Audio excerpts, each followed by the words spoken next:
Before we get into the video, could everyone please subscribe to my channel? Thank you so much. The night before our wedding, Linda hugged her childhood friend and asked me for a night of freedom. She promised that after tonight, she'd be faithful to our marriage for the rest of her life. I looked at her for a long time, then nodded. As her friend walked past me, he said generously, "You can go out and find a woman tonight too. I won't care, I promise. No need to go out." I silently walked over to her very best friend. I looked deeply into those beautiful eyes and said, "Want to sleep together tonight? She has her childhood sweetheart. So couldn't I have my first love?" The room was filled with people, her close friends and my best men. After several rounds of drinks, everyone was a bit tipsy. Suddenly, Linda hugged Eric, her longtime friend, and said, "Eric, childhood sweethearts can't beat someone who suddenly comes along, can they? I'm marrying William tomorrow. Don't you feel a bit regretful?" Eric's face turned sour, like he was about to cry. "Regretful? But what can I do? You ended up loving him," he said. Linda looked at Eric's tear-filled eyes with an expression full of pity. "How about we make up for that regret tonight?" Eric looked up as Linda slowly turned to look at me. "Honey," she called out, "tomorrow we'll be married, and I promise I'll never betray you. But for tonight, the night before our wedding, why not play a little and give each other a bit of freedom?" The room erupted with cheers, but then it fell silent as they noticed my cold expression. Linda's intentions were obvious. She wanted to spend one last wild night with the man she'd been fond of her whole youth. To make up for loving but never being with him, she was confident I wouldn't outright reject her and believed she could easily pacify me afterward. Her confidence came from a simple truth. Although she had pursued me ardently back then, in terms of family background, I was definitely marrying above my station. She thought I was not only smitten by her, but also keen on her wealthy family status. After all, for a girl like me, the daughter of ordinary workers, marrying into a rich family was no easy feat. Meeting her was incredibly fortunate. Linda guessed correctly. Being chosen by a wealthy girl and facing challenges from such a family, I had experienced it deeply, but not from her. My brothers tugged at my shirt. "William, don't be stupid, don't agree." I watched Linda for a long time and saw the determination in her eyes. In the end, I nodded and calmly said, "All right, I agree." Laughter and applause broke out, lifting the previously tense atmosphere. No wonder Linda knelt for 3 days and nights in her dad's study just to marry you. A man entering a family like ours needs to have such grace. Linda's slightly tense lips relaxed into a smile. She hugged Eric tighter and stood up. "All right, it's getting late, and I have a wedding tomorrow. Eric and I will head out now. Drink all you want and have fun. It's all on my tab." The room was filled with cheers and jeers again. As she walked past me, she said generously, "Sweetheart, if you'd like, you can find a woman tonight too. I won't mind, I promise." She must have known I was too reserved and traditional to ever do something like that, so she felt comfortable saying it. I turned to her. "Really?" She raised her eyebrows. "Of course, a promise is a promise. You know I always keep my word, just like I said I'd marry you, and I am." Her tone was proud, as if marrying me was a great favor, so I should be sensible and be broad-minded about her night with Eric. I turned away and looked at a woman in the corner of the booth. She had been silent and cold-faced all night. I didn't need to look outside. I ignored Linda's expression and quietly walked over to the woman. I crouched down, looking up into her eyes, and gently asked, "Want to spend the night together?" The cold-faced woman looked down at me from her leather couch. It seemed like she could kick me away in disgust at any second. Behind me, Linda laughed. "Him? Of all people, you chose him." She's been against men for years after getting her heart broken. I tasted those words in my heart. Really, emotions surged within me as I gazed at the face that had haunted me in countless sleepless nights. Seeing her again, if not for the liquid courage tonight, I wouldn't have dared to meet her eyes like this. My fingernails dug into my palms. I wasn't sure how she'd react now until a cold high heel pressed against my chin. The woman raised her chin higher, her expression becoming even colder. Her voice was angry as she asked, "Are you sure?" I didn't want to back down. Courageously, I nudged my chin further onto her shoe. I'm sure. She suddenly stood, and I guess everyone thought I'd pissed her off royally. She tossed me aside in a heartbeat. After all, I'd heard a story of a celebrity trying to charm her at a party once. She didn't like him blocking her way, so she pushed him into a pool without a second thought and walked away without even a glance back. Linda was so scared she rushed over, trying to intervene. Hey, that's my husband. Just chill. He didn't know your temper. William, get up now. I told you, don't provoke her. She's got no interest in men. Come on, you don't actually care about any woman other than me, right? Stop showing off. Let's just head back with your pals. I wasn't certain which word from Linda triggered the woman, but she shoved Linda a few steps back with ease. Her eyes were sharp as knives. Who said I'm not interested in men? Her low murmurs of old grievances whispered in my ear. William, you came to me on your own. It looked like we were about to leave together, she said, with everyone watching in disbelief when Linda yelled after us. Judy, what do you mean? The woman's steps paused. She turned slightly, and her voice was cold. Exactly what it sounds like. Linda's voice turned urgent. Are you serious? He's my husband. All night long, Judy kept calling me husband, but the words still sounded a bit jarring. Judy turned and gave Linda this intense look, like she couldn't be bothered to even say another word to her. Just spun around carrying me outside. Linda seemed genuinely anxious, chasing after us and grabbing Judy's arm. She nodded towards me. Don't mess with a friend's man. You get that. Judy shook off Linda's hand and gave her a firm push on the shoulder, causing her to land against Eric at the doorway. They almost kissed, pinned together just right. Judy's voice was ice cold. As long as you get it, enjoy your night. Mind your own business. I was already a bit dizzy from the drinks, Judy, but all I got from her was stop calling me that. We barely know each other. I wanted to tell her to let go, but swallowed my words instead. I could handle the dizziness. I owed her after all. Not far away, Linda was still not letting it go, ready to come after us. Judy, if you do something stupid, you're dead meat. Yet some other friends pulled her back. You know, Judy's been on edge since she came back. Don't provoke her.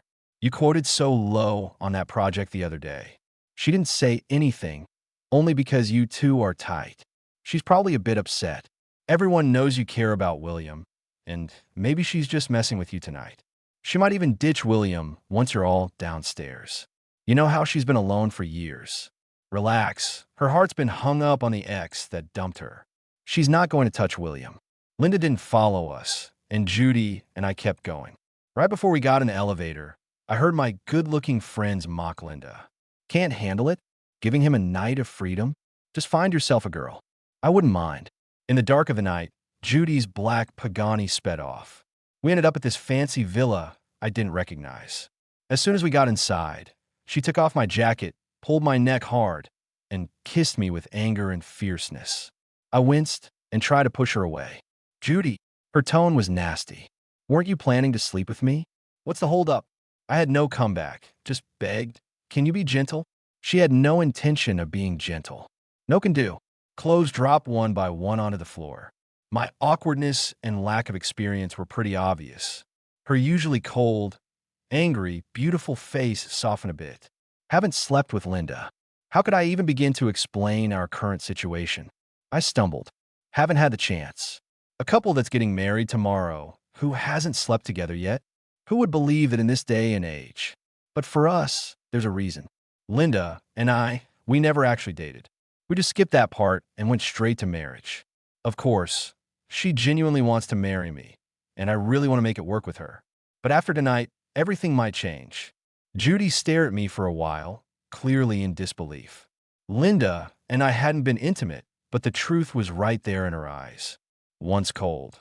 Now they started showing a hint of softness and a touch of red, like years of hidden hurt and feelings were finally willing to peek out for me to see. Eventually, she let her guard down, burying herself in my chest, kissing the lip she'd bitten earlier. Her whispers were hot against my ear. William, I still love you.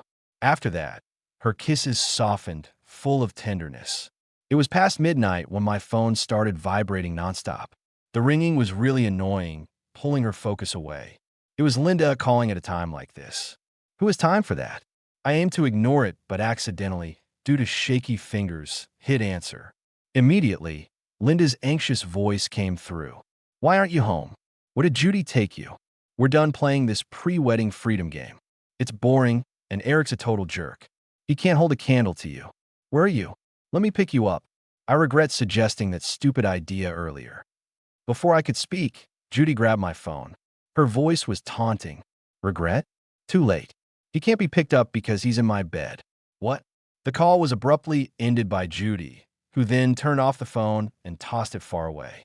Linda was the one causing trouble, but I ended up suffering. Judy and I shifted from the head of the bed to the foot. She bit my ear, whispering for more. Minutes turned to hours. I was desperate for a break, but no relief was in sight. Judy was insatiable. Finally, morning came, light seeping through the curtains. Today was my wedding day with Linda. I should be getting ready to head back home. Judy, of course, knows this. After a night with no rest, in the morning's light, her guard slowly returned. She wouldn't release me, wouldn't relent. Pleading didn't work, neither did sweet talk. With tear-filled eyes, over and over, she demanded, "Don't marry her. Promise me, William, don't marry her. Promise me." I really wanted to agree, just for a moment's peace, just to catch my breath, but I was in no state to speak coherently. Getting no answer, she seemed to lose hope, suddenly collapsing onto me. As I held her close, there was a hint of a plea in her voice. "William, don't marry her, please." It was tough, but finally there was a pause that let me respond. "Okay."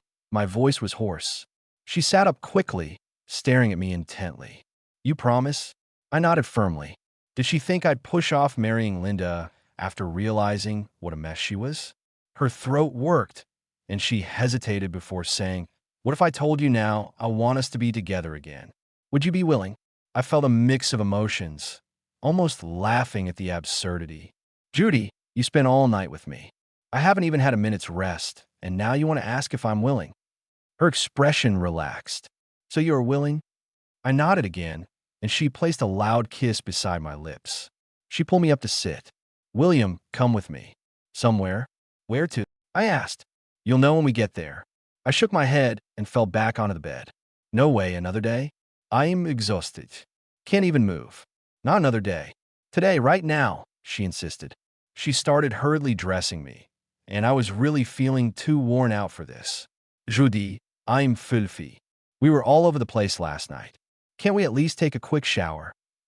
She seemed in a rush. "Doesn't matter. No one will know. We'll get cleaned up when we get back. Just toss these clothes out and buy new ones." Ones with that, two sleep-deprived lovers threw on some clothes and headed out. We barely left the villa when she reminded me, "William, turn on your phone. Let your family know the wedding's off, so they don't go there for nothing." It finally hit me. She had me so spun around, I hadn't even thought of that, ignoring Linda's endless messages and calls. I called my folks first. Once I had informed my friends and family, we reached the place Judy wanted to take me to. Turning to look, I realized she was crazy out of her mind. I stared in disbelief, but she just smiled softly. She parked the car, and we sat on the waiting benches outside the marriage bureau. They weren't even open yet. She dragged me here without even freshening up, clearly eager to get this done. Finally, a bit calmer, she said, "William, it's been 7 years since we broke up. 7 years is a long time, don't you think? I can't wait a moment longer. If you're willing, let's get registered right away." "Can we?" Why wouldn't I be willing? My first love waited 7 years for me, and I never truly moved on. But then I remembered her mom's authoritative demeanor when we first met. Me and Judy just getting married like this? We're talking about a girl from a family that consistently ranks high on national wealth lists. Could it really be that simple? I couldn't help but ask, "Your family?" "William," she interrupted, looking straight into my eyes. Two adults in love, wanting to be together forever, wanting a certificate to protect their love. I don't think it should require anyone else's permission. Linda's soft voice echoed. "Their thoughts are theirs, but we're adults. Getting married is between you and me. I'll take responsibility with your parents, begging, explaining until they accept me as their daughter-in-law." But my side, Judy sighed deeply. It had always been hard, past and present. She gave me a determined look. William, hear me. If you dare to back out or run away like 7 years ago, you're done. I quickly reassured her, I'm not running no more. Stepping back, I'll listen to you. As the staff arrived, a few more couples joined the line behind us. We ended up being the first to get our marriage registered that day. Exhausted, but with matching dark circles under our eyes, we were grinning like fools in our wedding certificate photo. Anyone could see we were marrying willingly, super willingly. The official seal landed on our photo, and we each held a copy. I was shaking with excitement as I held the red booklet, just like she was. I got married to my first love. She gave me a playful peck on the cheek as we stepped out of the bureau.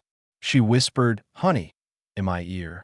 I was too shy to look at her, covering my face, but couldn't hide my smile. With my phone turned off, it was blissfully quiet on the way back to the villa. We did a quick shopping spree for new clothes. Once inside, she stripped off my clothes and tossed them in the trash. Then we playfully headed to the shower. After, clad in new pajamas, I lounged on the soft couch watching. There was a bustle in the kitchen as I made a late breakfast. Shrimp egg custard, one of my favorites when we were together before. Things were stormy, but some matters needed addressing. Showered and fed, both of us felt revitalized. Judy turned on her phone, and the calls came flooding in. She finally answered. On the line was a friend of hers and Linda's. "OMG, Judy, you're finally online. Where are you? You didn't really end up with William, did you? Linda's gone mad, speeding all over looking for you, turning every house you have in the city upside down. It's Linda's wedding day, and neither of you are around. Her guests are here, but not a single groom's family or friends. It's gone viral online. They're all laughing at her now, saying the groom bolted from Linda's wedding. Linda's racing to your villa as we speak." Judy remained calm. "Let her come," she said, and hung up. She put down her dishes and grabbed my hands. "Let's get dressed. After seeing Linda, I'll go with you to your parents' place and explain things. They shouldn't have to worry." I nodded, okay. Just as we finished changing, Linda was already pounding at the door. Judy pressed the remote to let her in. Linda looked like a mess. Her wedding dress was all wrinkled, dark circles under her eyes, and red streaks from holding back tears. She stormed into the house, anger practically radiating off her. First, she shot daggers at Judy, and then she glanced at me, standing behind Judy. Her breathing was heavy, like she was swallowing her anger whole. Ignoring Judy, she tried to keep it cool as she spoke to me. "We're getting married today, remember? Let's go, there's still time." She reached out to take my hand, but Judy slapped it away. "Linda, you can't just call him your husband without a wedding or a license." Linda shouted, "Then let's have the wedding now." Their eyes locked in a silent battle, and Judy's expression got even more serious. I chimed in from behind Linda. "I agreed to your idea of freedom the night before the wedding, but I didn't say we'd still marry today. I'm sorry, but we broke things off last night. We can't get married." Linda slowly turned her gaze to Judy, her words dripping through clenched teeth. "Did you do something with him last night?" Judy shot back nonchalantly. "What do you think?"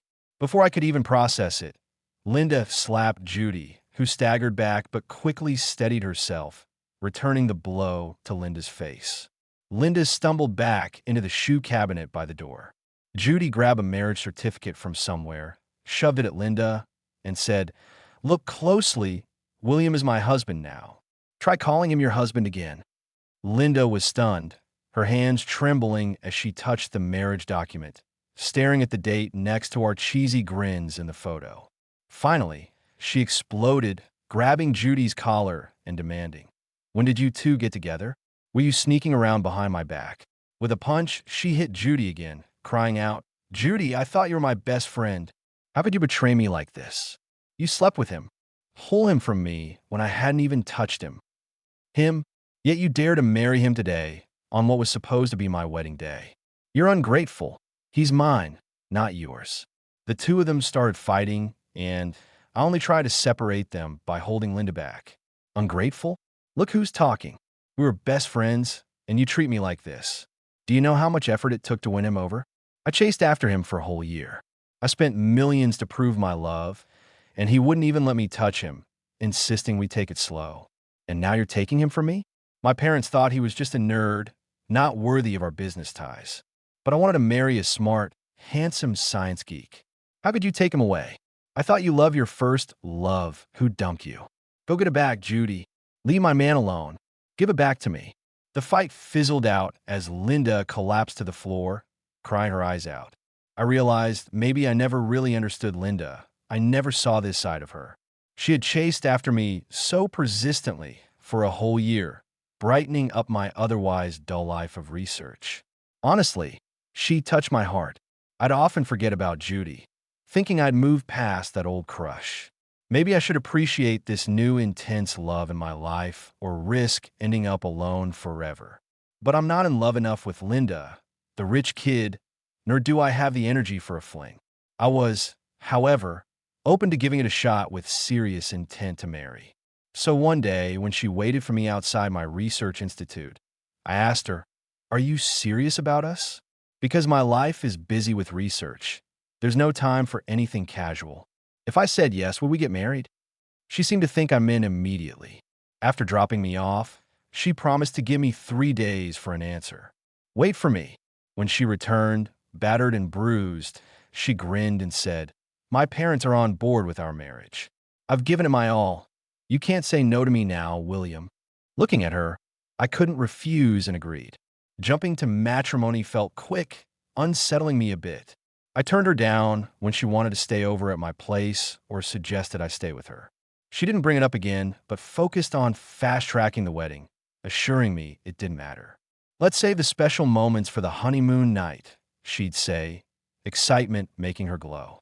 When her childhood friend Eric found out we were getting married, he started drama. Turns out she had ditched Eric, her former flame, to pursue me. I didn't think much of it.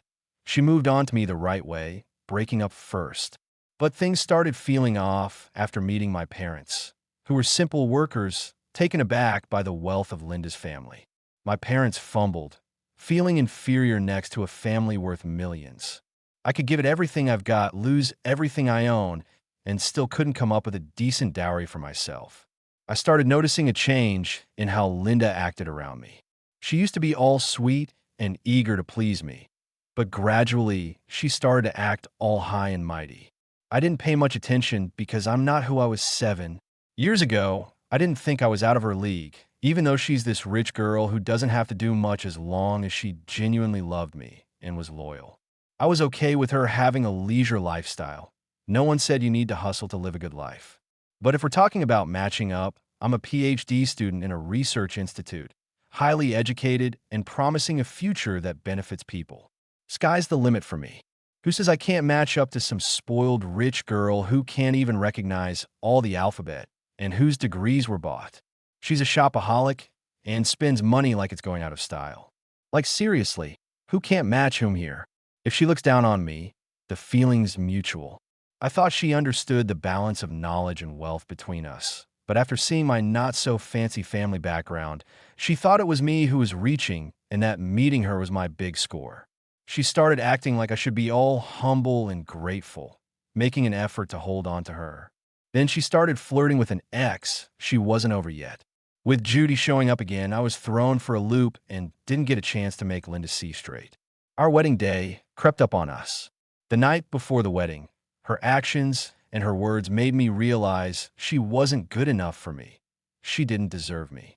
That realization gave me the courage to chase after something distant, but never really left the soft spot in my heart. My first love. Watching Linda throwing a tantrum on the floor, Judy didn't seem surprised. They've known each other since childhood, and it wasn't just talk when Judy and I dated secretly. I never met her family or friends until she came back to the country the other day. I had no clue about the tangled past between us three. Back then, Judy would say, "William, just give me some time. I'm serious about us, but I don't have a say at home right now. Be patient, okay?" I nodded. Seriously, I will. I believed her.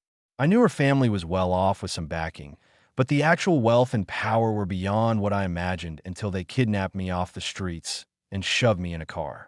I ended up in a private room with a classy woman. She said her piece and slid a check for $1 million across the table to me. I was embarrassed, too shy to look up at her, but I wouldn't take that money, so I gently pushed it back. I heard her chuckle softly. Your appetite's big, young man. Then the check turned into 10 million, slid right back to me. She was gentle, almost tender as she spoke. If it's not enough, we can add more. This is pocket change for us, but you must break up with my daughter and never see her again. She has a fiancé, didn't she tell you? They'll be married right out of college. His dowry's at least 10 billion. What do you have? At that moment, my understanding of life, my values, everything collapsed. Forget billions. Even the 10 million they tossed at me.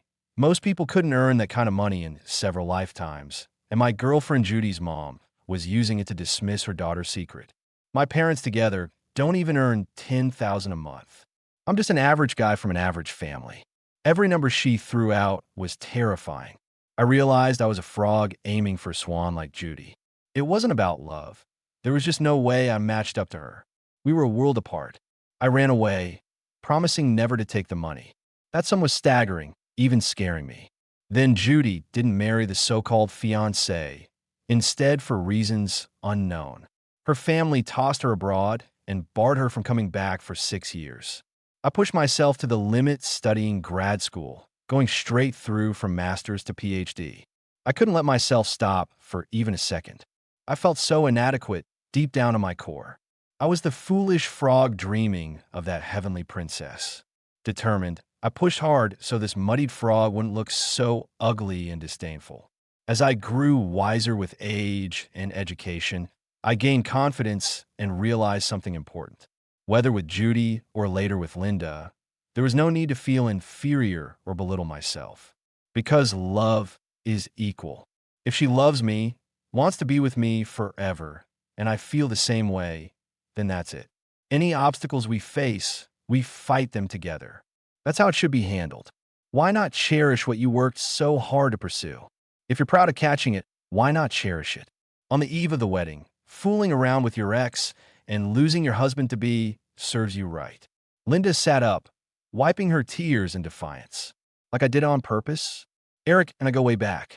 You think there'd be no feelings at all? I was just stupid, drank too much, and said something dumb. Judy, even so, how do you justify going over your best friend's back? Don't you have a conscience? I'm telling you we're done from today. I'm holding on to this grudge, and we're enemies. Judy brushed a stray hair away, exhaling. Enemies? Are you saying your family doesn't want that billion-dollar project? Then you must know it's my call now, right? If I kick your family out and screw up that project for you, do you think your hot-headed parents will break your legs in anger?